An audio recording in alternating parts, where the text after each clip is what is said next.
Hello weirdos, welcome back to my channel. My name is EmmaAbe and today we are doing a video. We're going through my rankings for the Booktube prize. I wrote them down. So I read the nonfiction for group A, and as of like yesterday when I last looked, there wasn't anybody else posting their opinions, at least for my group. And I'm not gonna lie, I've been a little bit nervous to film this video, and I guess that's kind of why I delayed filming it for so long, because I have some spicy opinions, at least about one of the books, and I guess let's just get into it. If you're not familiar with the Booktube prize, I will link the channel down below, but basically it is a homegrown YouTube literary prize, and we've got three categories. We've got fiction, nonfiction, and translated fiction. And I usually always judge the nonfiction. And what we're going to be doing today is I'm going to be telling you my rankings, and we're going to be starting with the lowest one, so the one that I ranked 6th, and it's the one that I have the most spiciest opinion on. So I have the book in front of me, but I'm not going to hold it up because it's a fucking behemoth. I mean, here you go. These are all my notes. This is my library copy I've not returned yet. These are all tabs that made me really angry. Long story short, I fucking hate the guts out of this book. To boil my feelings down to, and the book is The Enlightenment by Richie Robertson. And to put all of my feelings very, very succinctly, I think that this book is very racist and sexist. I'm not really sure if it intended to come across that way, but that's just kind of how it happened. Let me kind of unpack as to why I think that. So first of all, this book is solely covering the Enlightenment, but for as long as it is, and it's 780 pages of actual text. I think it's about 1,000 pages total of like notes and sources included, solely focused on the writing of the Enlightenment. So for how long of a book that it is, it has an extremely narrow scope. And part of like my giant problem about this book is that it is like, it claims to want to discuss all of the writing of the Enlightenment, yet it deliberately excludes and downplays female voices and people of color. That is not to say that it does not talk about them. It does. There's a point in the book where it talks about, you know, things people have said, but it does not discuss people in like, or women or people of color in the way that it engages in the text with men, and with white wealthy men specifically. I'm trying to find, I wrote all these up. I'm not going to go through all of my tabs because that would be obnoxious, but there is one female writer where it actually discusses their contributions or her contributions to Enlightenment. Other women are just kind of mentioned. That woman is the historian Catherine Macaulay, if I'm pronouncing that correctly. And she is a historian from England who wrote works. And I like appreciated that, but she's first mentioned on page 572 out of 780. That's a problem. That's not to say that women aren't mentioned before that, but to give you an idea, the first mention of a woman is in the section Science of Woman, and that is on page 293. So almost 300 pages in. So almost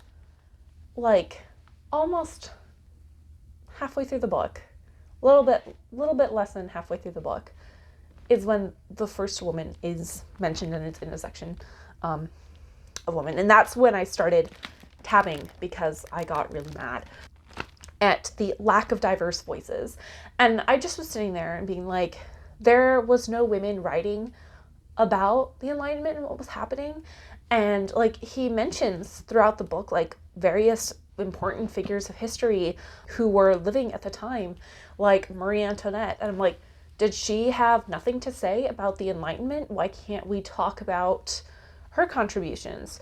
He mentions Mary Wollstonecraft a couple of times, but doesn't really engage with any of her writing. He just like mentions that she wrote things, not in the way that he would engage in other people's writings.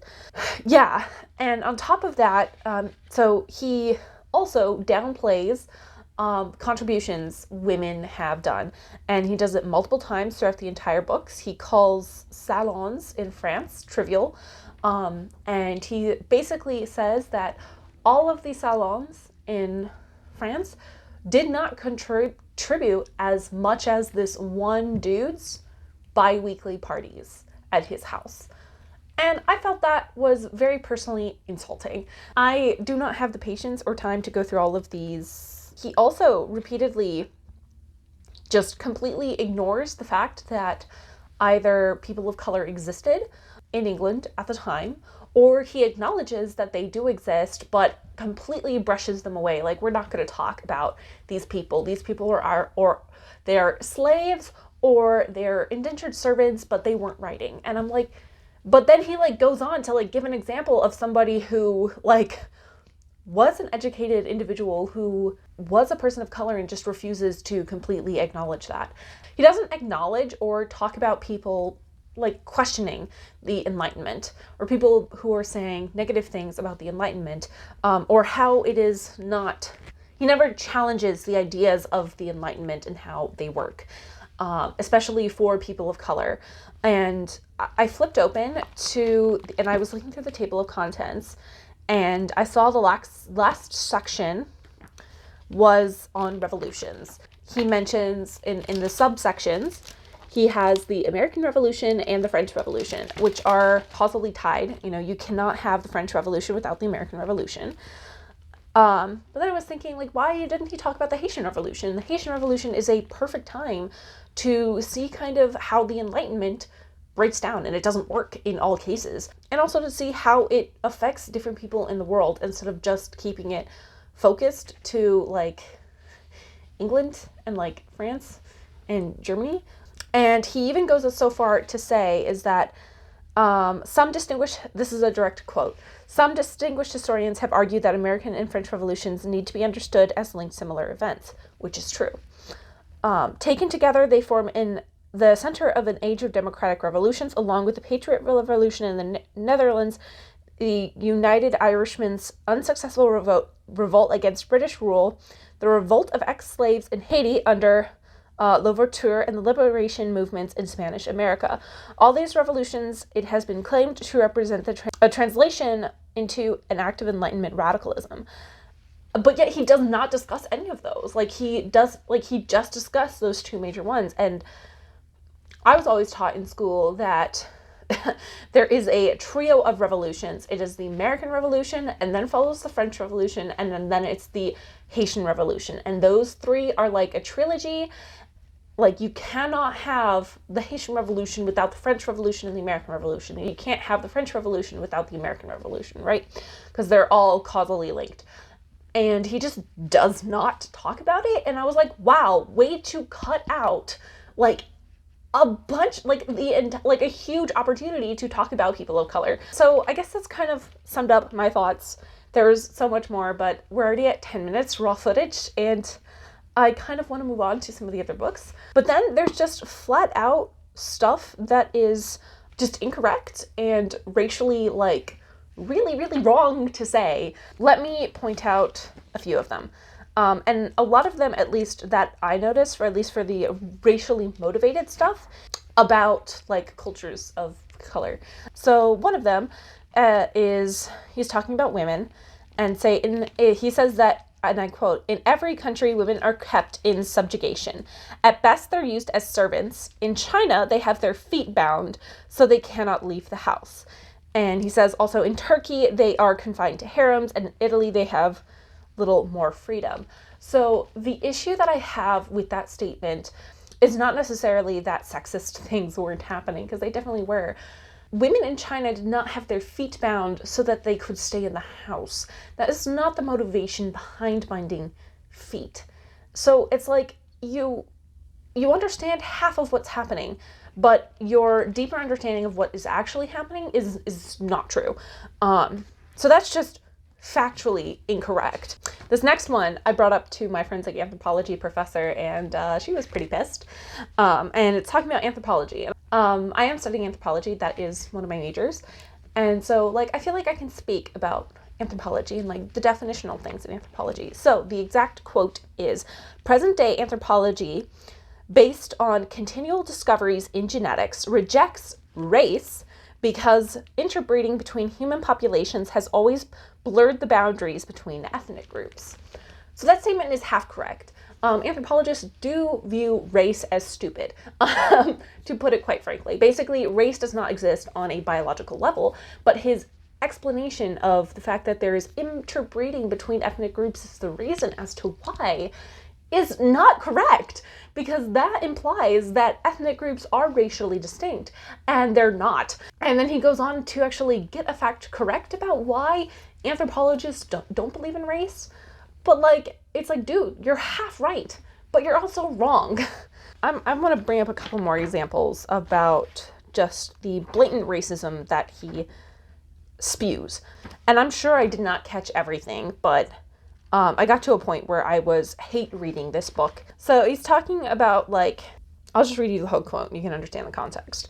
So he's saying that workers are best off, according to Smith, workers are best off in a rapidly growing economy such as that of North America, where labor is in demand. They are less well off in Britain, where expansion is relatively slow, and much worse off in a static economy such as that of China, where the poor eat dead dogs and cats and unwanted children are routinely drowned.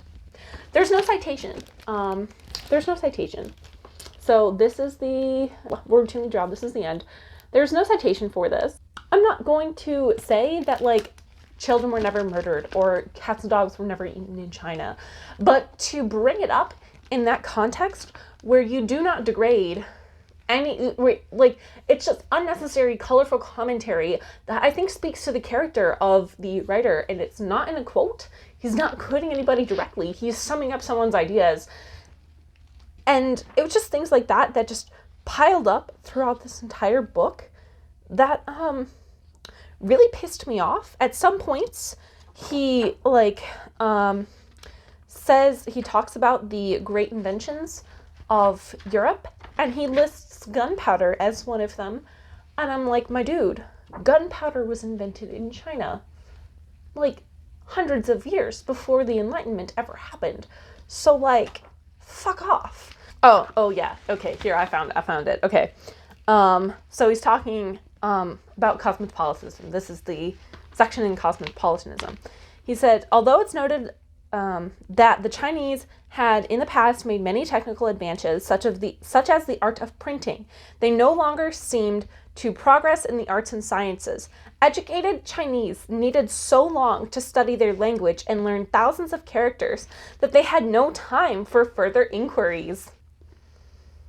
The examination system required candidates for the mandate to rehearse moral truisms, but not solve problems or add to knowledge.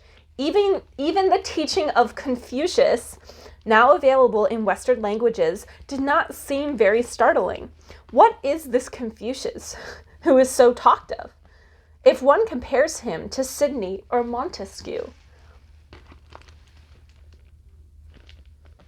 I read that and I was like, oh my god, that's so fucking racist.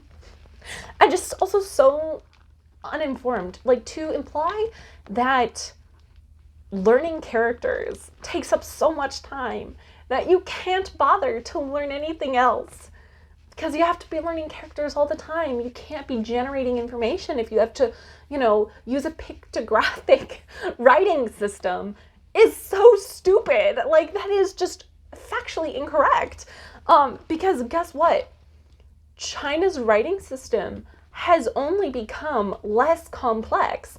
So that just does not make any sense, because if they were technically advanced in the past, but no longer are at the point of where he's writing, which is around the Enlightenment, that doesn't make any sense because it has been simplified. I don't even know how to explain how wrong this entire thing was. That was the Enlightenment. Got the last place because holy fucking shit, that was a load of racist and sexist garbage. It has an audience. It has an audience. And I read practically every single fucking review that I could on the internet about this book, and like nobody mentions that. I felt like I was going crazy because I was like, nobody is bringing up that this is sexist or that there is really, really racist statements in this to the point like where it was just unnecessary commentary. And if the editor was just like, hey, why don't we take that line out, it wouldn't be a problem. But no. Coupled with the fact of all of the factual inaccuracies that I found, where it's kind of like half-truths, it makes me question the integrity of the entire book.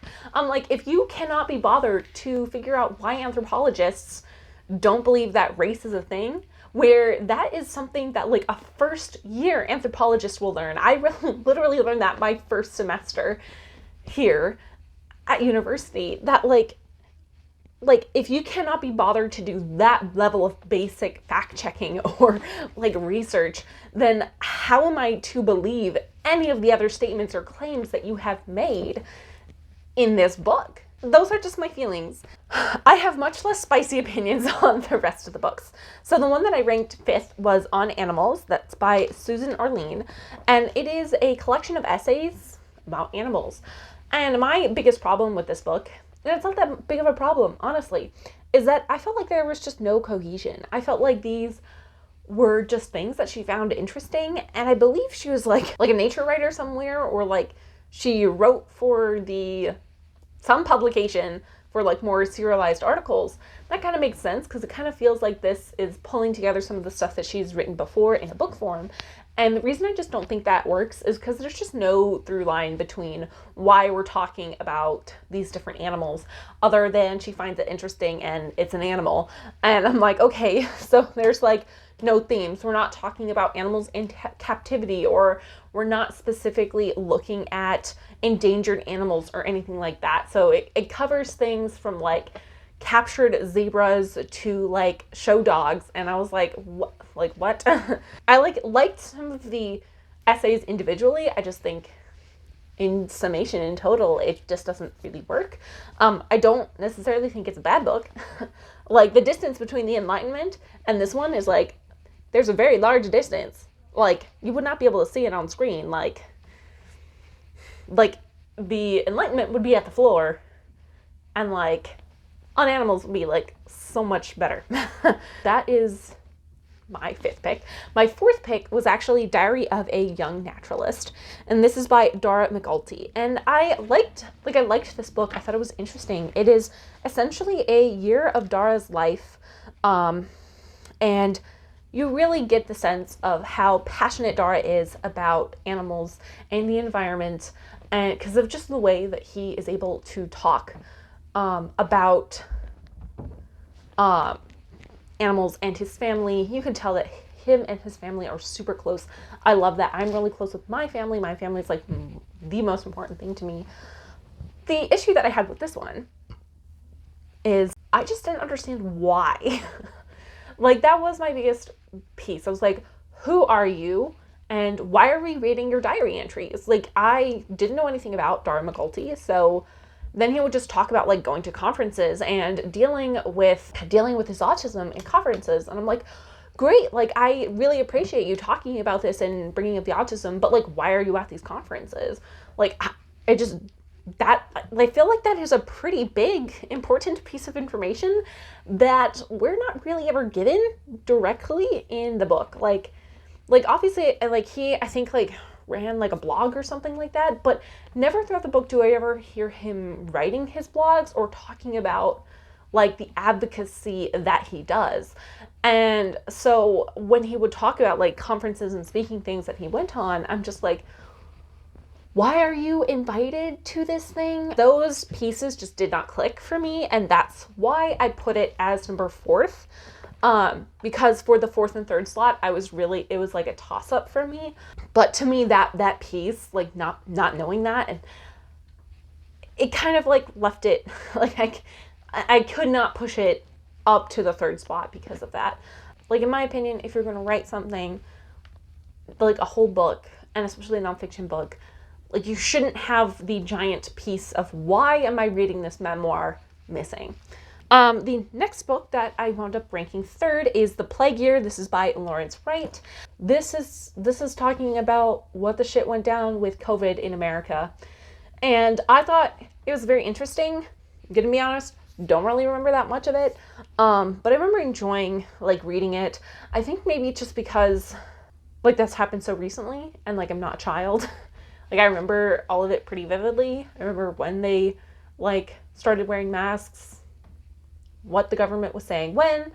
I think the thing that I most appreciated is figuring out more about the science pieces behind it. So how the scientists were sharing information and collaborating. But overall, yes, I'm probably not going to remember anything about this book in like a year from now. So it was just kind of like meh in that retrospect, but I remember enjoying it. Then we have Crying in H Mart. So my top two spots I felt were kind of interchangeable. I did not feel like super strongly about either. I just thought that they were good enough to go on to the next round, and both of them did go to the next round, so yay. So I put at number 2 Crying for H Mart, which is by Michelle Zanner. Can you read this? Can you read this handwriting? No, you can't, because I have the worst handwriting ever. It is an intimate look at her grief process after losing her mom, and I just like was not ready to read a book like that. It was really good. It was really good. I didn't cry, but that's because I was very much emotionally distancing myself a lot from this, because I just was like, it's 3 a.m. I don't want to cry on a Tuesday afternoon. Thank you. It was really good. It was really good. I think that's kind of why I ranked it second. It's because I just couldn't with the emotional, like just everything. I was not ready to deal with it. I don't really want to talk too much in any specifics about the book, because I think you should just read it, and kind of not knowing much going in, I think is beneficial. Damn. I'm a sucker for things that talk about relationships between mothers and daughters. I love my mom. She's an amazing woman. I love her so much. That losing her, I don't want to even think about. Damn. I'm gonna move on, because otherwise I'm gonna start crying, and like I said, I don't want to start crying today. It's not a good thing. I mean, crying is perfectly healthy. I just don't want to do it on camera. Thank you. So the next book that I read is Fuzz by Mary Roach, and the subtitle of this is When Nature Breaks the Law. So it's kind of in a way very amusing, but also sometimes not. And yeah, I thought this was, I had a lot of fun with this. This is the type of like nature nonfiction writing that I think is very interesting. You learn all about like what are the kind of patterns that are found on bodies given like a bear attack, or given a coyote attack, or X, Y, and Z. Even stuff as simple as like deer jaywalking.